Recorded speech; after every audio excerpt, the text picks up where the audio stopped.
Kita tidak mengingkari takwil. Takwil itu boleh kalau ada dalilnya. Paham? Tadi sudah disebutkan, Ibnu Abdul Hasan Asy'ari mengatakan tidak boleh membawa hakikat kepada majaz illa bi hujjah, kecuali ada apa? Dalilnya. Kecuali ada dalilnya. Nah, para ulama tatkala menyebutkan ayat tersebut ya, "Mama romaita idz romaita." Ya. Tidak boleh apa namanya? Bukanlah engkau melempar tatkala engkau melempar. Berarti ada lemparan yang ditetapkan dan ada lemparan yang dinafikan. Dikatakan tidaklah engkau melempar tatkala engkau melempar. Berarti ada lemparan yang Nabi lakukan, ada lemparan yang tidak Nabi lakukan. Maka dijelaskan oleh para ulama, al-manfi ghairul musbat, yang ditetapkan tidak sama dengan yang dinafikan. Ini dalam banyak masalah banyak seperti ini. Ada dalam satu perkara dalam syariat dinafikan sekaligus ditetapkan. Maka kita tahu yang ditetapkan bukan yang dinafikan. Contoh seperti sederhana seperti Allah mengatakan, "Udkhulul jannata bima kuntum ta'malun." Masuklah kalian ke surga dengan amalan yang kalian lakukan. Di sini dengan ditetapkan bahwasanya masuk surga dengan amal soleh. Dalam hadis yang lain, la yadkhulu al-jannata ahadukum bi amalihi. Tidak seorang pun dari kalian masuk surga dengan amalannya. Berarti dengan di sini berbeda. Yang dinafikan tidak sama dengan yang ditetapkan. Maka ditafsirkan oleh para ulama. Yang maksudkan kalian masuk surga dengan amalan kalian, maksudnya dengan sebab amalan kalian masuk surga. Yang dinafikan kalian masuk surga bukan dengan amalan kalian, artinya amalan kalian bukanlah iwat, bukanlah bayaran untuk bisa beli surga. Karena amalan kalian sangat rendah. Ya, bagaimana bisa beli surga? Kita saja mau nikah sama seorang wanita butuh duit berapa? Ya, kemudian mau nikah dengan bidadari hanya sekedar sholat yang ngantuk-ngantuk seperti itu. Gimana? Jadi maksudnya di sini, ba di sini ditetapkan, ba di sini dinafikan, yang ditetapkan tidak sama dengan yang dinafikan. Ternyata yang ditetapkan adalah ba sababiyah.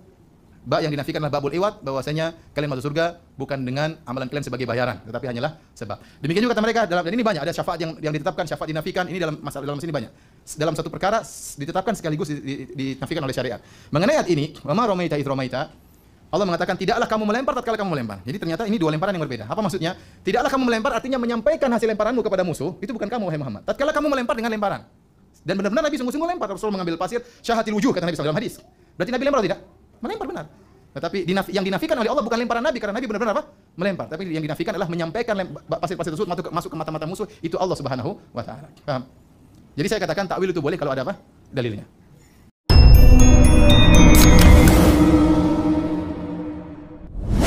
Assalamualaikum warahmatullahi wabarakatuh. Sahabat yang saya cintai dimanapun Anda berada. Jika mungkin ada sahabat-sahabat kita atau ustadz-ustadz sebelah yang mengatakan takwil itu sesat, takwil itu menyimpang, takwil itu penyakit, ya mungkin bisa ditunjukkan video ini ya, bahwasanya satu ustadz ini sudah benar. Dia mengatakan takwil itu diperbolehkan. Masa ada ya, perkara diperbolehkan kok sesat itu kan ya nggak mungkin. Kalau menyesatkan tentu dilarang. Nah, takwil itu diperbolehkan jika ada dalil. Nah, itu sudah benar. Dan tentu saja ulama kita yang menggunakan takwil itu ya berdasarkan dalil, tidak ngawur gitu ya, sahabat. Nah, itu sudah benar. Jadi ada satu titik persamaan bahwasanya takwil itu memang diperbolehkan. Dan lebih dari itu, di sini saya punya tulisan bahwasanya ternyata takwil itu memang sudah digunakan sejak zaman dulu di periode awal-awal Islam, sahabat. Ada satu hadis yang diriwayatkan oleh Imam Ahmad.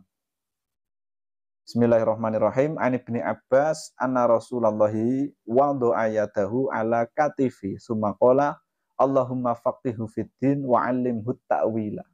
Ini hadis dari Ibnu Abbas. Bahwasanya Rasulullah pernah menaruh tangan beliau di atas bahuku, kata Ibnu Abbas. Jadi Rasulullah pernah menaruh tangan beliau di atas bahu Ibnu Abbas.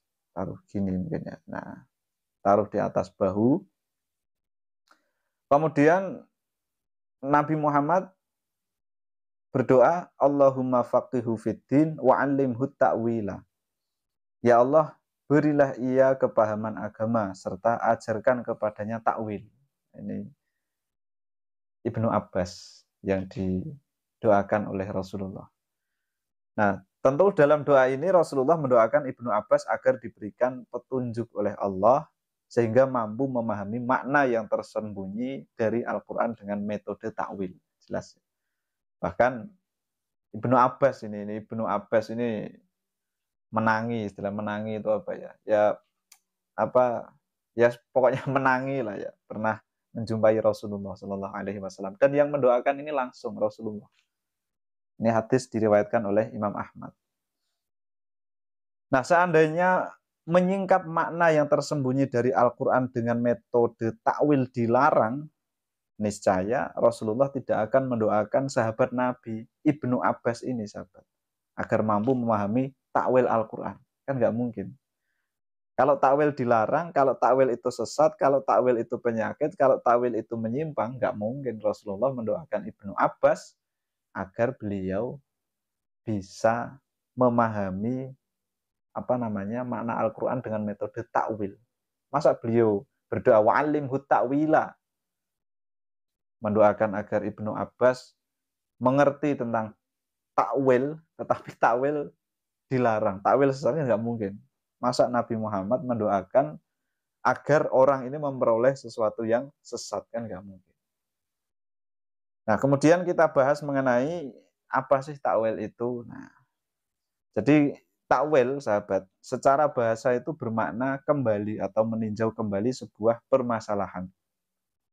Ada kalanya takwil itu juga bermakna tempat kembali, sebagaimana dalam surat Al-Quran, dzalika khairu wa ahsanu ta'wila. Ini di dalam surat An-Nisa ayat 59. Jadi ada lafal wa ahsanu ta'wila. Yang demikian itu lebih utama bagimu dan lebih baik tempat kembalinya. Ini sangat jelas sekali.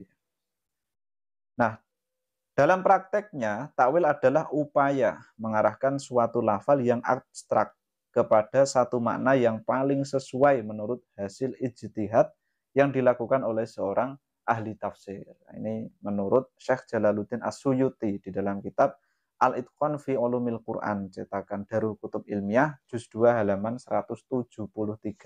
Itu bisa dicatat pandangan Syekh Jalaluddin As-Suyuti mengenai takwil, sahabat.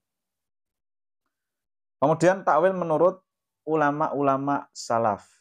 Menurut ulama salaf itu periode awal Hijriah, takwil memiliki makna yang sama dengan tafsir, yaitu sebagai disiplin ilmu untuk menjelaskan makna yang terkandung dalam Al-Quran. Hal ini diperkuat dengan dasar komentar Ibnu Jarir At-Tabari, kemudian Syekh Mujahid dan para ulama periode awal dalam karya tafsir mereka yang menyebut ulama tafsir sebagai ahlu takwil.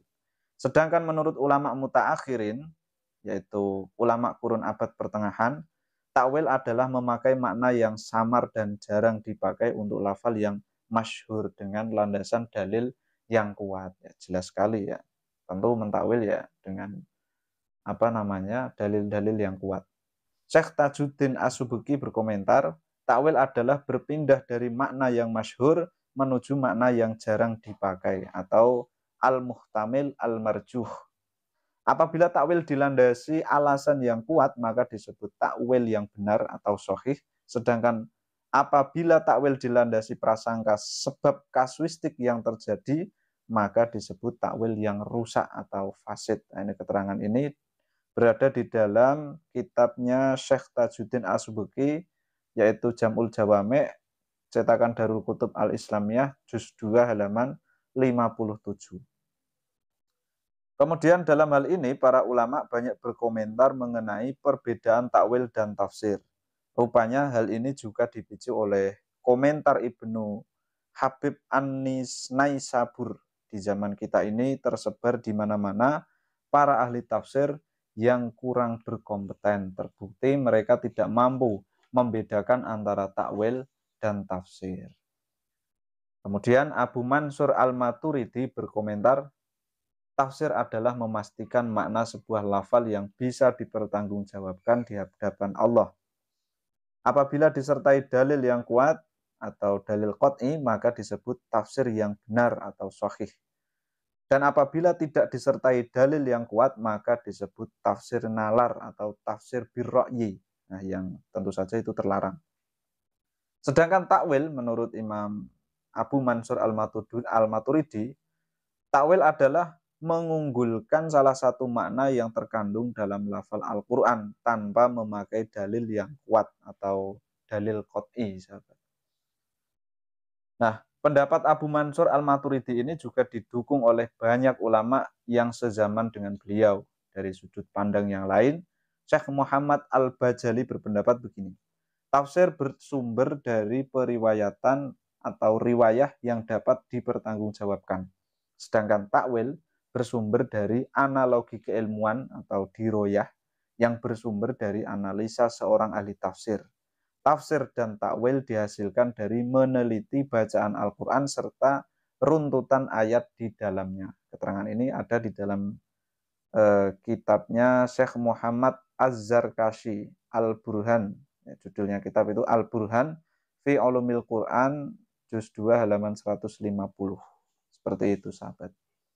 Dan walhasil dari penjabaran ini kita akan menemukan sebuah kesimpulan bahwa tafsir adalah memahami makna Al-Quran yang telah dijelaskan oleh Rasulullah kepada para sahabat dan diriwayatkan hingga sampai kepada kita. Sedangkan takwil adalah sebuah usaha untuk menyingkap makna yang tersembunyi dari ayat Al-Quran dan hanya dapat dilakukan oleh ulama yang mendapat petunjuk dari Allah. Jadi nggak sembarangan orang ya sahabat kalau mentakwil itu. Makanya kita itu perlunya untuk bermadhab sahabat. Kita dalam hal ini mengikuti Imam Abu Hasan Al-Asy'ari dan Abu Mansur Al-Maturidi sahabat. Dan yang paling mudah dipahami takwil itu ya merupakan sebuah cara memaknai kata dengan makna di luar bunyi tersuratnya. Jadi saya ulangi lagi, memaknai kata dengan makna di luar bunyi tersuratnya. Nah, itu takwil. Dan takwil tentu saja menggunakan dalil tidak sembarangan. Dan ulama kita dalam mentakwil ya tidak awur-awuran, tidak sembarangan begitu sahabat. Jadi maka kita benarkan pernyataan dari Ustadz yang di awal tadi bahwa takwil itu memang diperbolehkan. Dan ada titik terang bahwa mungkin ustadz-ustadz yang lain selain mereka ya bisa jadi memperbolehkan takwil dan menggunakan takwil juga, mengakui takwil. Dan ustadz yang lain juga kita tunggu ya, apakah mereka juga akan berubah pikiran, tidak menganggap takwil itu sesat sahabat. Sekian, assalamualaikum warahmatullahi wabarakatuh.